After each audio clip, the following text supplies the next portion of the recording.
জুলাইয়ের মধ্যে নির্বাচন প্রশ্নে এখনও বিপরীতমুখী অবস্থানে বিএনপি জামায়াত।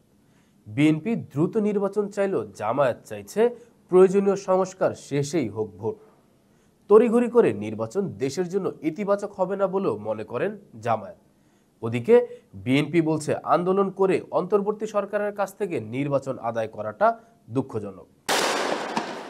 ছাত্র জনতার গণ অভ্যুত্থানে শেখ হাসিনা সরকারের পতনের পর দায়িত্ব নেয় ডক্টর মোহাম্মদ ইউনূসের নেতৃত্বাধীন অন্তর্বর্তী সরকার। এ সরকারের কাছে দ্রুত নির্বাচনের দাবি জানিয়ে আসছে বিএনপি। জুলাই আগস্ট এর মধ্যেই নির্বাচন সম্ভব। এলডিপির প্রেসিডেন্ট অলি আহমেদও দ্রুত ভোট না দিলে কঠোর আন্দোলনের হুঁশিয়ারি দিয়েছেন।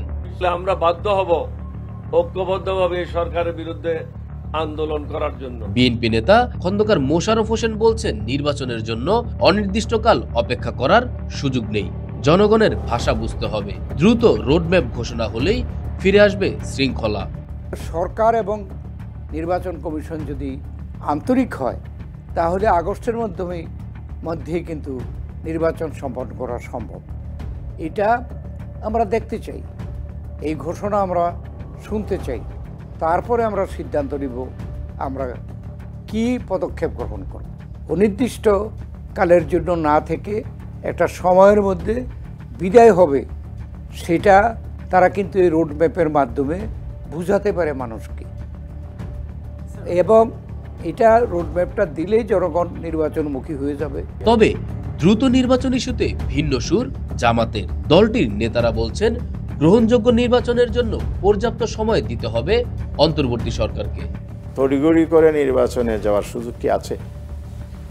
সে সুযোগটা নাই। নির্বাচনটা মানুষ চায় সংস্কারবিহীন নয়, সংস্কার করার পর সেটার টাইম কি 6 মাস না 1 বছর না 2 বছর, এটা নিয়ে তো এখন বিতর্ক হচ্ছে।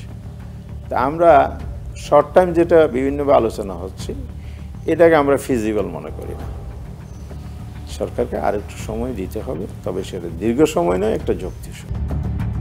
দ্রুত নির্বাচনের জন্য সময় বেঁধে দেয়া নিয়ে ভিন্ন মত থাকলেও নির্দলীয় নিরপেক্ষ সরকারের অধীনে ভোট প্রশ্নে একমত বিএনপি জামাত।